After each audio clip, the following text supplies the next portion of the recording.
자, 오늘은 사도행전 8장 1절에서 13절 말씀을 가지고 하나님의 큰 그림이라는 제목으로 말씀을 나눌게요. 자, 드라마나 영화를 보면요, 주인공이 악당에게, 빌런에게 벌을 주기 위해서 또는 복수하기 위해서 장기적인 전략과 계획을 만드는 것을 여러분들이 아마 봤을 거예요. 그리고 그 계획을 하나하나 수행해 나가는 가운데 계획을 모르는 사람들, 우리와 같이 그것을 시청하는 시청자는요, 정확한 계획을 다 모르기 때문에 계획을 모르는 사람들의 눈에는요, 주인공이 실수하거나 주인공에게 찾아온 고난이나 역경을 볼 때면요, 우리는 실패했다, 끝났다, 망했다 라는 그러한 판단을 할 때가 있습니다. 그러나 그 또한 계획의 일부였음을 우리는요, 주인공이 계획을 성취할 때 그것을 보고 그 계획이 성취됨을 보면서 그 드라마와 영화 가운데 재미와 희열을 느끼는 것이죠. 저것마저도 계획이었구나 라는 것을 보면서 말이죠. 자, 우리는 장기적인 계획이나 전략 이런 것들에 대해서 큰 그림이다 라고 말하고요, 큰 그림을 그린다 라고 얘기합니다. 여러분, 큰 그림이 사전적 의미가 있더라고요. 장기적인 전략과 계획이 큰 그림이라고 합니다. 자, 드라마나 영화뿐 아니라 우리의 인생도요, 큰 그림, 장기적인 전략이나 계획을 세우곤 해요. 자, 대학을 가기 위해서 고등학교 3년의 장기적인 계획을 만들죠. 어떤 친구는요, 중학교 때부터 6년이라는 시간 동안 계획을 만들기도 합니다. 더 어떤 친구는요, 초등학교 저학년 때부터 내가 서울대 또는 외국에 있는 명문 대학교를 진학하겠다라는 다짐과 그리고 그러한 목표를 가지고 장기적인 계획을 짜요. 자, 그러면서 1학년 때는 어떻게 공부하고, 2학년 때는 어떻게 공부하고, 3학년 때는 어떻게 공부하고, 이렇게 플랜을 짜죠. 그 다음에 어떤 정보를 가지고 어떤 시험을 통해서 어떠한 대학을 갈 수 있다는 정보들을 수집하고 내가 도전을 합니다. 그렇게 계획을 만들어가요. 교육과정이 변하는 것을 유의하면서 이러한 계획을 만들어주는 직업도 존재하는 거 여러분들 아실 겁니다. 자, 학업뿐만 아니라 우리가 여행을 계획할 때도요, 여행에 쓸 돈을 어떻게 모을까, 어떻게 여행을 즐길까, 이런 것들을 우리 계획하고 준비합니다. 하지만 우리가 열심히 계획한 대로 되지 않는다는 사실 여러분 잘 알죠? 내가 이렇게 계획을 했으나 내 인생이 내가 생각한 대로 내 뜻대로 되지 않음을 여러분 잘 알 겁니다. 대학 입시나 여행 아니면 다른 계획을 하나하나씩 이루어가는 가운데 우리에게 역경이 찾아와요. 문제가 찾아옵니다. 갑자기 아파가지고 시험 성적이 좋지 못하게 나올 수도 있어요. 그리고 뜬금없이 전 세계가 힘들어하는 코로나와 같은 전염병으로 인해가지고 내가 계획했던 여행이나 내가 계획했던 시험이나 내가 계획했던 어떠한 일들이 내 의지와 상관없이 못하게 되는 경우도 있습니다. 그럴 때면요, 우리는요, 실패한 것 같은 생각이 찾아오기도 해요. 자, 문 좀 닫아주세요. 네.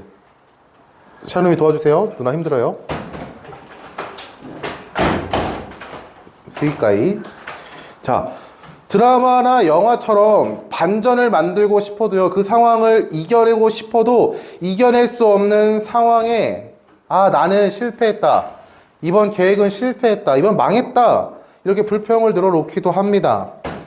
큰 그림에 얼룩이 칠해진 것 같아요. 그리고 계획했던 것 이상으로 이루고자 했던 것을 실패하면요, 인생 전체가 실패한 것처럼 여기기도 합니다. 이번 생은 망했어, 다음 생에 더 열심히 살아야지. 말도 안 되는 소리죠.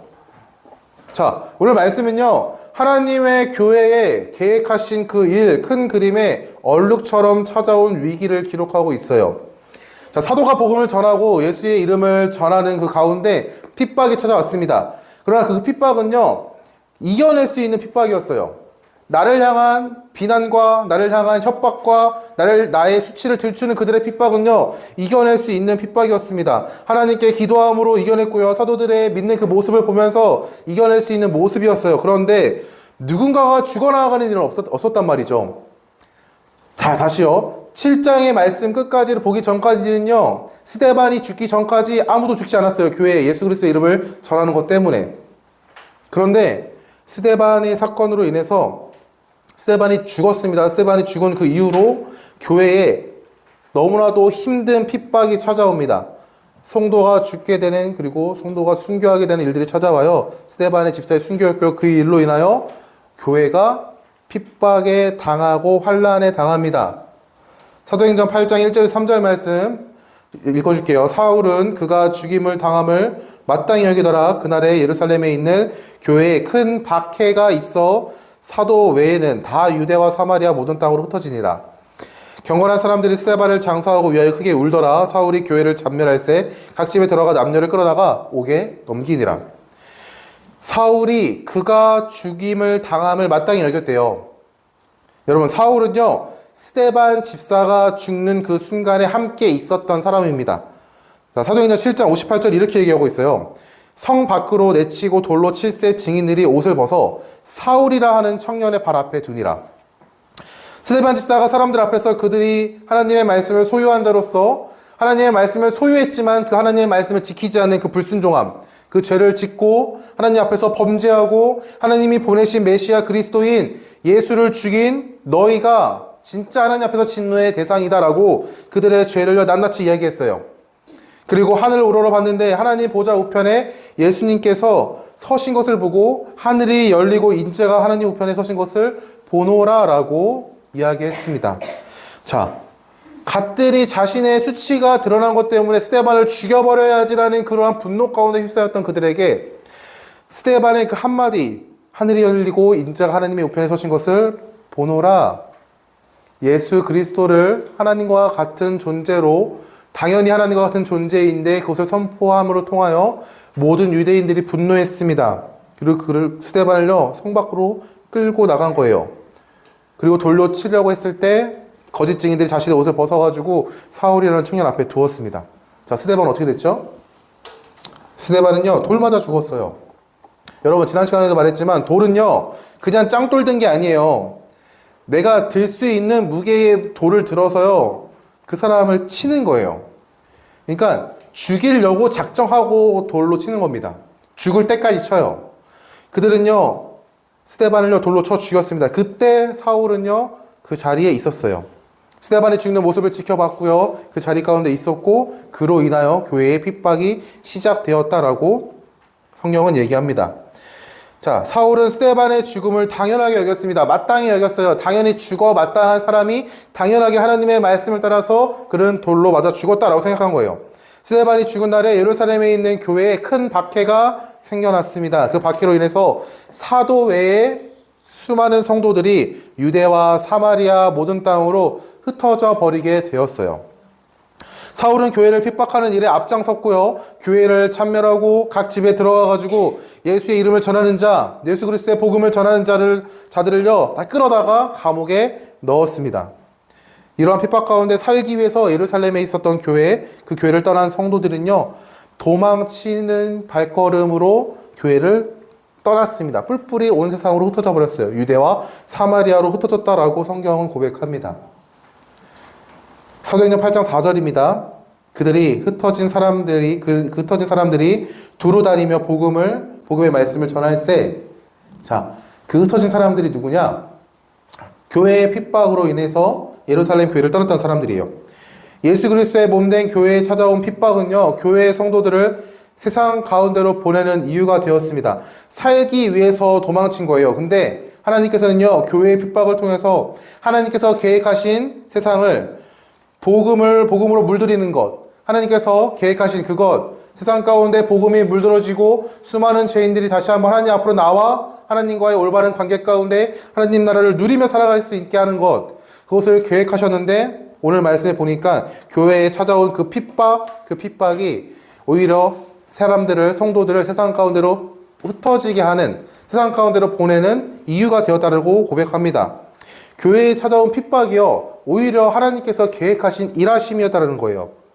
자, 오늘 말씀에 빌립이라는 사람이 나옵니다. 빌립은요, 사도행전 6장 5절의 말씀에 보면은 성령과 지혜가 충만하여 칭찬받는 사람 7을 택한 명단 중에 한 명이 나온 사람이에요. 일곱 집사 중에 한 명입니다. 스데반과 같은 집사님 중에 한 사람이 바로 빌립이에요. 오늘 말씀을 보면은 빌립을 통해서 하나님께서 사마리아의 복음을 전하였다라는 소식을 우리에게 이야기하고 있습니다. 자, 여러분, 사마리아라는 땅이요, 어떤 땅인지 알아요? 사마리아 하면 뭐가 떠오르니, 얘들아?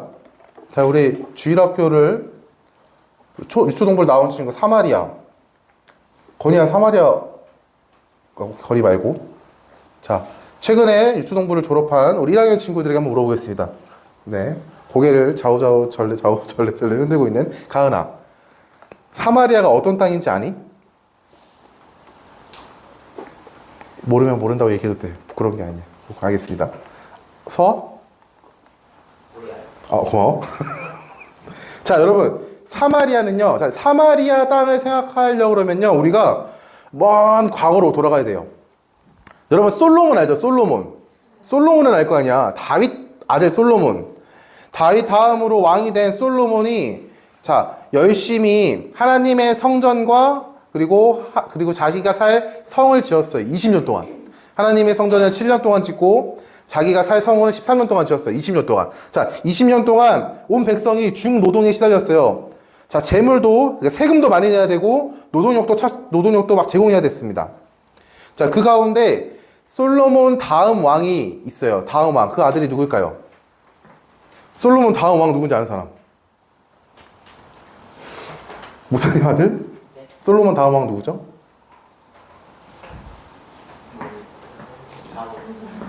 네? 뭐래요? 여러분, 자신있게 얘기해 주셔도 돼요. 자, 르로 시작합니다. 맞습니다. 르호보암이에요. 르호보암. 자, 솔로몬 다음으로 왕이 된 솔로몬의 아들 르호보암 시기 때 장로들이 자, 이렇게 얘기하는 거예요. 르호보암 왕이요. 자, 아버지 왕께서 20년 동안 백성들에게 노동력도 세금도 이렇게 말하지 않았습니까? 20년 동안 너무나도 고된 일 때문에 너무나 힘듭니다. 그러니까 당신께서는 이 나라의 백성들이 좀 쉴 수 있게 해주세요 라고 얘기했어요. 근데 르호보암이요 이런 말을 합니다. 자, 우리 아버지는 채찍으로 너희들을 다스렸지만 나는 전갈 채찍으로 너희를 다스릴 거야. 그 말은 뭐냐? 야, 우리 아버지가 이렇게 힘들게 했지만 나는 더 힘들게 너희를 다스릴 거야 라고 얘기하는 거예요. 자, 그 말을 듣고 이스라엘 백성들이 화가 납니다. 그래서 나라가 나뉘어졌어요. 그 나뉘어진 나라, 북이스라엘의 수도가 바로 사마리아예요. 자, 북이스라엘은요, 남유다, 지금, 이제 다윗의 혈통의 왕들이 다스렸던 남유다라는 지역보다는요, 200년 정도 먼저 아수르라는 제국에 멸망한 곳입니다. 자, 아수르라는 제국은요, 정복한 땅에 아수르의 백성들을요, 살게 했어요. 이걸 뭐라 그러죠? 자기 나라의 백성을 살게 해가지고 그 사람의 수를 자기 백성의 사람들을 많게 해가지고 그 땅을 자연스럽게 차지하는 정책, 전략. 무슨 이주 정책이라 그랬는데. 자, 정치 공부한 사람 없나요? 자, 하여튼 그런 정책을 펼쳤어요. 자기 백성들을 그 땅에 살게 한 거예요. 자, 이방인들이 이스라엘 땅에서 살아가는 그 가운데 북이스라엘 사람들은요, 그 이방인 아수르의 사람들과 결혼하게 되었습니다. 일부러 결혼하게 했어요. 아수르라는 제국이. 그러면서 사마리아 사람들은요, 이방인들과 결혼하게 됨으로 인해 가지고 자신의 순수 혈통을요 잃어버리게 되었습니다. 자, 이러한 모습을 보고요, 남유다에서 살았던 사람들, 그 사람들이 이렇게 얘기하는 거예요. 아, 쟤네는 이방인들과 피가 섞인 존재야. 쟤네는 순수 혈통이 아니야. 쟤네는 짐승만도 못한 존재야. 라고 이렇게 상종하지 않았어요. 자, 이 상종하지 않았음을 대놓고 이야기하는 구절이 있는데 요한복음 4장 9절 말씀 한번 읽어볼게요. 자, 예수님께서 사마리아 땅에 가가지고 사마리아 여자한테 물을 좀 달라고 했던 장면입니다. 사마리아 여자가 이르되 당신은 유대인으로서, 자, 예수님을 가리키는 거예요. 예수님, 당신은 유대인으로서 사마리아 여자인 나에게 물을 달라 하나이까 하니 이는 유대인이 사마리아인과 상종하지 아니함이로라. 자, 유대인은요, 사마리아 사람들을요, 짐승처럼 여겼어요. 인간으로서 취급하지 않고 상종하지 않았습니다. 그런데 오늘 말씀에 보면요, 빌립이 사마리아 성에 들어가서 복음을 전했다라고 이야기합니다. 교회에 찾아온 박해는요, 하나님께서 세상을 복음으로 물들이고자 하시는 그 계획을 이루는 계기가 되었어요. 빌립이 교회에 찾아온 핍박을 피해서 유대와 예루살렘을 떠났습니다. 근데 그 떠난 그 발걸음이 도착한 곳이 어디냐? 사마리아예요. 사마리아가 어떤 곳이냐? 유대 사람들은 사람으로 대우하지도 않는, 상종하지도 않는 그 지역. 그 지역에 가가지고 빌립은요, 사마리아 사람들에게 복음을 전했습니다. 복음이 예루살렘을 넘어서 유대와 그리고 사마리아에 선포되었습니다. 빌립이 선포한 복음, 빌립을 통해서 드러난 하나님의 일하심을 통해서 사마리아의 많은 사람들이 예수님을 따랐어요. 그리고 복음으로 인해서 그 성에 기쁨이 넘쳤다라고 오늘 성경은 고백하고 있습니다. 자, 오늘 말씀에는요, 마수라는 사람 시몬이라는 사람이 나와요. 마수라는 사람 시몬. 무슨 마술을 했는지 모르겠지만 마술하는 사람 시몬이라는 사람이 나오는데, 그 사람은요, 마술하는 사람으로서 많은 이들이 따르는 사람이었습니다. 이러한 시몬의 모습은요, 하나님의 능력이라고 생각되는 모습이었던 것 같아요. 따르는 수많은 사람들이 저건 커다란 하나님의 능력이야 라고 고백했는 걸 보니까, 저건 하나님의 능력이다 라고 고백하는 거 보니까 수많은 사람들이 추종하고 따랐던 것으로 보입니다. 자, 이러한 모습은요, 출애굽기에 바로의 마술사들 앞에서 하나님께서 하나님의 능력을 보인 그 모세를 대적하는 그들의 모습을 보게 됩니다. 자, 모세가 하나님께서 시내산에서 부름을 받았습니다. 그리고 바로 앞으로 나아갔어요. 그리고 이제 자기가 이야기하는 거예요. 야, 하나님께서 우리 백성들 나가서 하나님을 예배할 수 있게 우리 백성들 이제 그만 박해하고 나를 풀어주면 좋겠다. 그 가운데 말을 듣지 않으니까 하나님께서 지팡이를 던지라고 했습니다. 지팡이 던졌을 때 뭐가 됐을까요? 뱀이 됐어요. 근데 그 모습을 보고 바울의 옆에 있었던 마술사들이 똑같이 뱀을 만들어요. 그리고 또 그 뱀이 다시 지팡이로 되는 거 보니까 마술사도 똑같이 그 마술을 행합니다. 자, 그러나 결국에는요, 하나님의 능력, 모세의 지팡이가 그 마술사들의 뱀으로 변한 지팡이, 그것을 먹어버렸다라고 성경은 얘기하고 있어요. 자, 바로 앞에서 하나님의 능력을 보였던 모세, 그 모습을 보고 바로의 신하인 마술사들은요, 모세가 보인 하나님의 능력을 따라 했어요. 하지만 결국에는요, 하나님의 능력에 미치지 못하였다라는 말씀을 우리는 알 수 있습니다. 자, 이처럼 시몬의 모습은요, 사람들의 눈에는 하나님의 능력 같아 보였습니다. 시몬을 따르는 사람들의 고백은요, 보라, 하나님의 커다란 능력이다라고 이야기를 했지만 그것은 하나님의 능력이 아니었어요. 그러한 그들에게 진짜 하나님의 능력이 드러났습니다. 바로 복음을 통한 하나님의 능력이 드러난 것이죠. 그들의 마술사 시몬의 그 행위는요, 하나님의 능력, 복음 앞에서 아무것도 아니게 되었음을요, 수많은 사람들이 보았습니다. 시몬은 하나님의 능력, 복음을 통해서 빌립을 따라 복음을 전하는 사람이 되었어요. 그리고 사마리아 땅이 복음으로 조금씩 물들어졌다라는 사실을 우리는 알 수 있는 것이죠. 자, 사마리아 땅에 복음이 흘러가는 것에 예수님께서도 사도들에게 약속하신 그 약속의 말씀을 이루신 계획하심이라는 것을 우리는 알 수 있는데, 사도행전 1장 8절의 말씀에 보면은 이렇게 고백합니다. 사도행전 1장 8절에 오직 성령이 너희에게 임하면 너희가 권능을 받고, 자, 예루살렘과 온 유대와 사마리아와 땅 끝까지 이르러 내 증인이 되리라 하시니라. 예루살렘과 온 유대와 사마리아 땅 끝까지 이르러 내 증인이 되리라 하셨습니다. 자, 잘 보세요. 오직 성령이 너희에게 임하면은 예루살렘과 온 유대와 사마리아와 땅 끝까지 이르러 내 증인이 되리라. 복음이 흩어지리라. 복음이 전파되리라 라고 말씀하신 거예요. 예루살렘에 있는 그 교회에 핍박이 찾아왔습니다. 사울을 중심으로 예수의 이름을 전하는 자, 복음을 전하는 자들을 향하여 수많은 박해를 가했어요. 그 핍박은요, 하나님의 큰 그림 가운데 찾아온 얼룩, 그 계획하심의 실수와 같아 보였습니다.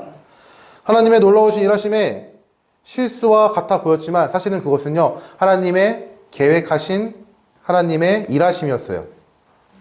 오히려 그 일하심을 통해서, 그 박해를 통해서 사마리아 땅의 복음이 전해지게 됩니다. 예수님께서 말씀하신 오직 성령이 너희에게 임하면 너희가 권능을 받고 예루살렘과 온 유대와 사마리아와 땅 끝까지 이르러 내 증인이 되리라 하시니라. 이 말씀이 성취되었어요. 자, 오해하면 안 됩니다. 예루살렘의 모든 사람들이 복음을 다 듣고 하나님의 자녀가 되고, 그 다음에 유대 지역의 모든 사람들이 복음을 듣고 하나님의 자녀가 되고, 그 다음에 사마리아의 모든 사람들이 복음을 듣고 하나님의 자녀가 되고, 자, 이런 거 아니에요. 예루살렘과 온 유대와 사마리아와 땅 끝까지 모든 사람들에게 복음이 전해지지 않을지라도 하나님께서는요, 예루살렘을 통해서, 그 다음에 온 유대를 통해서, 그리고 사마리아를 통해서, 땅 끝을 통해서 복음을 전하게 하셨습니다. 그 복음을 지금 우리도 듣고 있는 것이죠. 자, 교회에 찾아온 핍박은요, 하나님의 계획하심의 일부였어요. 하나님의 복음이 더욱더 선명하고 분명하게 드러나는 그 캠퍼스 위에 들어가는 검은 잉크로 표현된 명함 같은 거였습니다. 우리는요, 검은 잉크가 떨어지면요, 실수했다, 실패했다, 망했다라고 표현했지만, 하나님은요, 의도하신 붓터치였다는 거예요. 큰 그림의 일부일 뿐입니다. 사랑하는 청소년부 여러분, 우리의 삶 가운데 내 계획대로 되지 않는 삶의 모습이나 방황, 고난이나 역경, 문제가 찾아올 때면요, 우리의 삶은요, 실패한 것처럼 보여요. 내가 조금 시험을 못 보면요, 세상은요, 나를 향하여 너는 실패했다라고 평가합니다. 내가 원하는 대학을 가지 못하면요, 내가 원하는 결과를 만들어내지 못하면요, 세상 사람들은요, 우리를 향하여 야, 너 큰일 났다. 너 실패했다. 너 망했네? 라고 이야기를 합니다. 그 말을 듣고요, 나 자신에게 스스로가 아, 큰일 났네. 망했네. 아, 이번 생은 실패했어. 라고 이야기하기도 해요. 자, 그 실패한 것처럼 보이는 그 삶. 근데 실패한 것처럼 보여지는 그 판단은요, 왜 그러냐면은 나의 삶을 이끄는 그 주체, 나의 삶을 계획하는 그 주체가 나 자신, 자기 자신이 되는 순간요, 우리는요, 순간순간 찾아오는 실수가 쌓이고 쌓인 그 모습들을 보면서 우리는요, 스스로가 스스로의 삶을요, 실패했다라고 판단합니다. 하지만 우리의 삶은요, 성도의 삶을 계획하시고 주관하시는 이는요, 우리 스스로가 아니라 세상을 창조하신 하나님, 우리를 구원하신 하나님, 우리를 인도하신 하나님이라는 사실을 여러분 기억할 수 있길 바라요. 자, 우리의 삶을 통해서 하나님께서 놀랍게 역사하실 것을요, 계획하셨어요. 그 계획하심을요, 하나님께 맡겨드릴 때, 하나님께서 계획하신 것을 하나님께 맡겨드릴 때, 우리에게 찾아온 고난이나 문제나 잠깐 찾아오는 그 실수와 같은, 세상 사람들은 그 실수를 실패했다라고 평가하는 그 잠깐의 순간들을 바라보면서 우리는요, 좌절하지 않아요. 오히려 하나님께서 이것을 통해서 어떻게 일하실까라는 것을 기대하고 소망하게 된다는 거예요.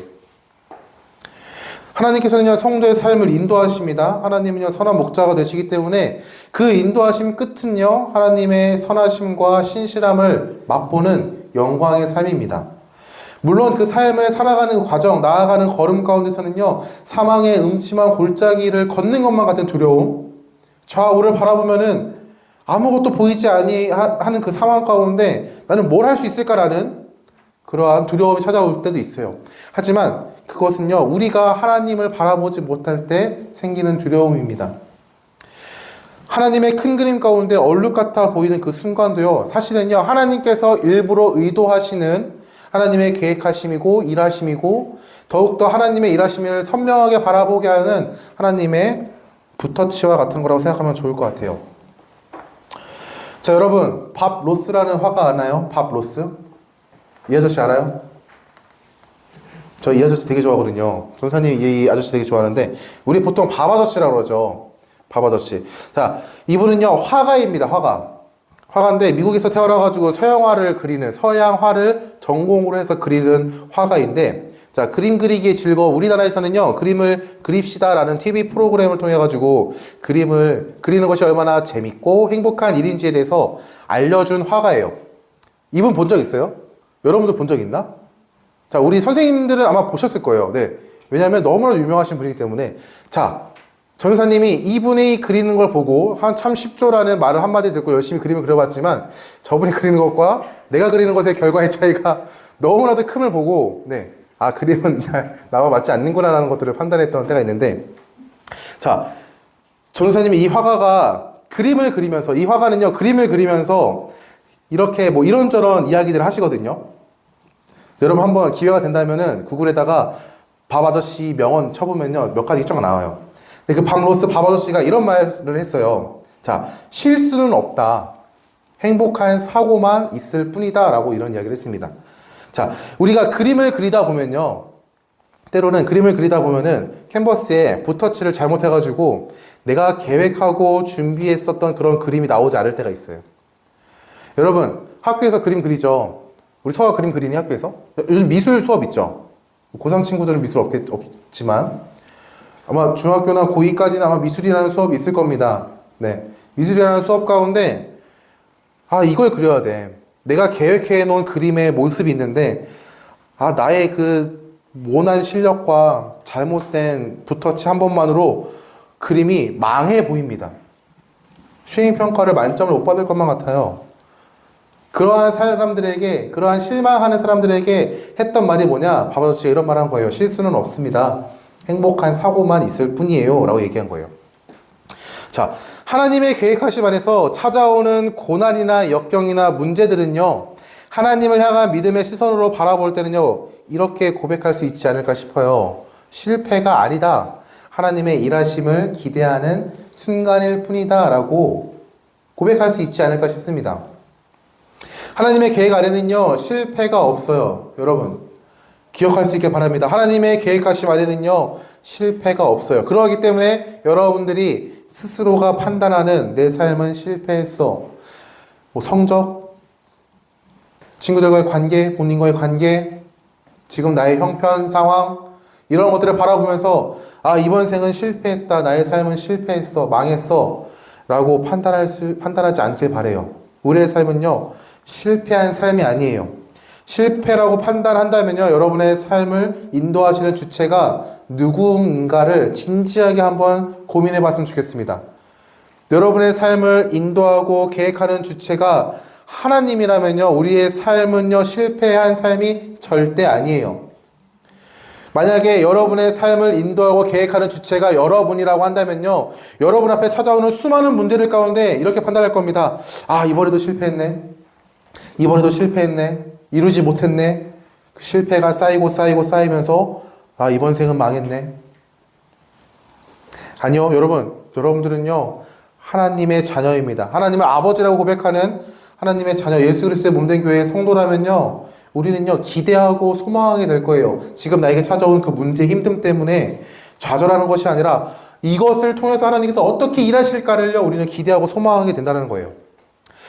우리가 기대하고 소망할 수 있는 그 이유는요, 우리의 삶의 주관자가 하나님이다라는, 하나님 아버지라는 사실을 믿기 때문이에요. 자, 계속해서 말하지만, 삶의 계획을 주관하는 사람이 자기 자신이 된다면요, 우리는 결코 기대하고 소망할 수 없습니다. 왜요? 여러분들은요, 여러분 스스로가 어떠한 능력, 어떠한 힘을 갖고 있는지 여러분 스스로가 알기 때문이에요. 여러분 스스로가 여러분을 한번 잘 평가해 보세요. 그러면요, 아, 또 어떻게 살아야 될지라는 생각들이 막 일어날 겁니다. 우리는요, 1초 후의 미래도 알 수 없어요. 내 마음대로 할 수도 없고요, 알 수도 없고요, 아무것도 할 수 없는 연약한 존재입니다. 그게 현실이에요. 하지만 세상의 주관자 되시는 하나님께서는요, 우리가 그 하나님께 모든 것을 맡길 때, 우리의 삶을 드릴 때, 그 하나님께서는요, 우리의 삶 가운데 기대하고 소망할 수 있는 마음을 주십니다.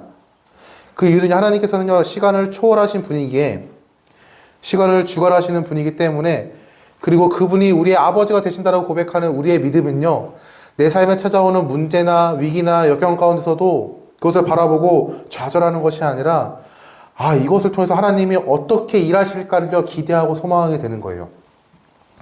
우리는 예수 그리스도의 은혜로 구원을 받은 존재입니다. 구원을 받은 성도예요. 여러분, 성도 맞습니까? 강유야, 너 성도 맞니? 고마워. 자, 하나님께서 예수 그리스도의 은혜로 구원받은 성도에게 성령을 보내주셨어요. 그 성령은요, 성경에서 다양하게 이야기하고 있습니다. 진리의 영, 예수의 영, 또 다른 보혜사. 그러나 이렇게도 고백하고 있어요. 양자의 영이다라고 고백하고 있어요. 하나님께서는요, 우리에게 양자의 영을 보내주셨습니다. 우리는요, 그렇기 때문에 하나님을요, 아버지라고 고백할 수 있어요. 그 말은 뭐냐? 하나님께서 우리를 하나님의 자녀로서 여겨주신다는 거예요. 그러하게 우리는요, 하나님이 어떠한 분인지 믿음으로 하나님께 맡겨드릴 수 있어요. 고백할 수 있기 때문에 하나님이 어떠한 분인지를 우리가 믿기 때문에 나의 삶을 하나님께 드릴 수가 있습니다. 그러하기 때문에 우리의 삶에 찾아오는 고난이나 문제, 그 앞에서 우리는요, 실패했다라고 판단하지 않고 좌절하지 않아요. 오히려 하나님께서 어떻게 일하실까? 이것만저도 어떻게 통과하게 하실까? 이것마저도 어떻게 하나님께서 해결하실까? 이것을 통해서 어떻게 나에게 무엇을 보이게 하실까라는 것들을 기대하고 소망하게 된다는 거예요. 우리가 예수 그리스도의 은혜로 하나님의 자녀가 되었기 때문에 우리는 남들이 말하는 실패의 순간에도 기대하고 소망할 수 있습니다. 그렇기 때문에 성도의 삶은요, 사실 두려운 삶이 아니에요. 여러분, 우리 고3 친구들에게 미안합니다. 오늘 보니까 25일 남았더라고요. 맞나요? 네. 25일 하루하루가 줄어들 때마다 두렵죠. 전사님도 두려워했어요. 고3이 됐는데 나는 준비된 게 없어. 부끄러운 얘기지만 평가를 봤는데 숫자가 너무 큰 거야, 등급이. 무슨 말인지 알죠? 숫자가 작으면 작을수록 좋거든요, 등급은. 근데 숫자 등급이 너무 큰 거예요, 숫자가. 굳이 이렇게까지 클 필요 없는데? 라고 생각하면서. 근데 예수님을 만나고 보니까요, 그 삶이요, 물론 두려웠습니다. 지금은 전사님이 과거가 됐으니까 두렵지 않습니다라고 당당하게 이야기할 수 있지만, 여러분 지금 두려울 거예요. 하지만 여러분, 내가 그것을 어떻게 해야 된다. 그리고 이것을 내가 어떻게 해야 한다라고 고민하고, 내가 붙잡고, 내가 무엇을 해야지, 이렇게 계속해서 고민하고 힘들어할 그때, 여러분 그것을 한번 하나님께 이렇게 드려왔으면 좋겠습니다. 우리 고3 친구들. 그때 하나님께서 어떻게 일하실지를 기대하고 소망했으면 좋겠어요. 결과가 어떠하여든 하나님께서 어떻게 인도하실지를 기대하고 소망했으면 좋겠습니다. 전사님이 자주 말했지만, 전사님은 대학을 갔을 때 어디 끌려가는 줄 알았어요. 계속해서 산속으로 가길래. 하지만 전사님은 그곳에서 예수님을 또 인격적으로 만났고, 그리고 하나님께서 어떻게 일하시는지를 전사님을 그 학교에서 경험하게 됐어요. 전사님은요, 실패했다라고 생각했습니다. 전사님 인생 자체가. 좋지 못한 대학을 가면요, 실패한 인생인 줄 알았어요. 근데 세상은 그렇게 평가하고 이야기하지만 하나님께서는 그렇게 이야기하지 않으셨어요. 오히려 그런 연약한 모습을 잘 아는 저를 통해서 힘들어하고 있는 사람들을 다가갈 수 있는 그런 이유가 되게 하시더라고요. 여러분, 우리는요, 하나님의 자녀예요. 누군가는요, 그 하나님의 자녀라는 사실을요, 잊게 하고요, 하나님의 자녀라는 사실을요, 가리는 말들을 합니다. 나의 모습과 내가 만들어낸 결과를 보면서 너는 실패했다라고 얘기해요. 그 말을 듣고요, 자신의 연약함을 보고요, 좌절하는 친구들도 있을 수 있어요. 지금 좌절한 삶에 살아가는 친구들도 있습니다. 나의 부족함과 연약함을 마주 보면서 이렇게 사는가? 이렇게 사는 게 맞는가? 이게 정말 괜찮은가? 라는 것들을 고민하는 친구들 있을 수 있습니다. 그러나 만약 여러분의 입술이 예수 그리스도를 구원자라고 고백하고 하나님을 아버지라고 고백한다면요, 전사님이 이렇게 권면해주고 싶습니다. 그 좌절 가운데 기도했으면 좋겠어요. 자, 그 기도는요, 무언가를 구하는 기도가 아니에요. 이거 주세요, 저거 주세요, 좋은 성적 주세요, 좋은 대학 갈 수 있게 해주세요, 이런 기도가 아니라 하나님을 향한 나의 믿음을 세우는 기도가 될 수 있길 바랍니다. 여러분이 어떠한 존재인지를 계속 잊으면요, 우리는요, 계속해서 착각해요. 세상의 말에 휘둘리고요, 내가 진짜 그러한 존재인 줄 알게 된다는 것이죠. 우리는요, 예수 그리스도로 인해서, 예수 그리스도의 은혜로 우리는 하나님의 자녀가 되었습니다. 그러하게 선한 목자 되시는 하나님의 인도하심 안에서 우리는요, 살아가는 존재예요. 여러분의 삶에 찾아오는 문제나 위기나 고난이나 계획을 무너지게 하는 것 같은 어려움 앞에서 여러분 좌절하지 마십시오. 하나님께서 여러분을 통해 이루실 일을요, 계획하셨어요.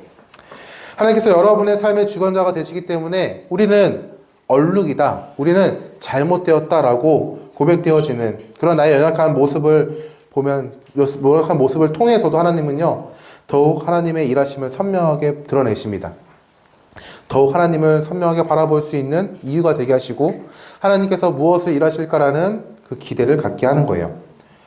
자, 오늘 교회에 찾아온 박해가 예수님께서 약속하신 말씀, 사도행전 1장 8절, 오직 성령이 너희에게 임하시면 너희가 권능을 받고 예루살렘과 온 유대와 사마리아와 땅끝까지 이르러 내 증인이 되게 하리라 라고 말씀하신 그 말씀을요, 하나님께서는요, 교회에 박해가 찾아옴을 통해서 성취하셨습니다. 그 교회가 박해받은 것이 하나님의 실수, 사람의 눈으로 봤을 때는 하나님의 실수 같아 보였지만 하나님 안에서 모두 계획되어 있던 일이라는 거예요. 여러분의 삶 가운데 찾아오는 역경과 문제, 고난들, 우리의 시선으로 바라보면은 내 삶의 실패 같습니다. 그러나 하나님의 시선으로 바라보면 주겠습니다. 하나님의 시선에서는요, 하나님의 계획하심이에요. 그 가운데 여러분들이 하나님을 선명하게 바라볼 수 있는 은혜가 있길 바라요. 그 힘듦과 어려움은요, 하나님을 더욱더 선명하게 바라볼 수 있는 하나님의 일하심이라는 거예요. 그리고 기대하고 소망할 수 있길 바랍니다. 도대체 이 어려움을 통해서 무엇을 깨닫게 하실까라고. 전사님이 전사님이 계획대로 되지 않는 그 상황 가운데 항상 고백하는 말이 있어요. 도대체 얼마나 큰 은혜를 주시려고 이렇게 힘들게 하실까? 사실 좀 하소연하는 것도 있습니다. 하나님 앞에. 그러나 믿음으로 고백하는 것도 있어요. 하나님, 이 상황 가운데 하나님의 일하심을 더욱더 바라볼 수 있는 믿음을 달라고 기대하고 소망하는 것이죠. 여러분이 그러한 성도가 될 수 있길 바랍니다. 하나님의 일하심을 기대하고 소망하는 성도. 그 상황 앞에서 오히려 하나님 앞에 믿음으로 다가가는 성도. 그런 하나님의 성도, 하나님의 자녀가 될 수 있기를 예수님의 이름으로 축원합니다.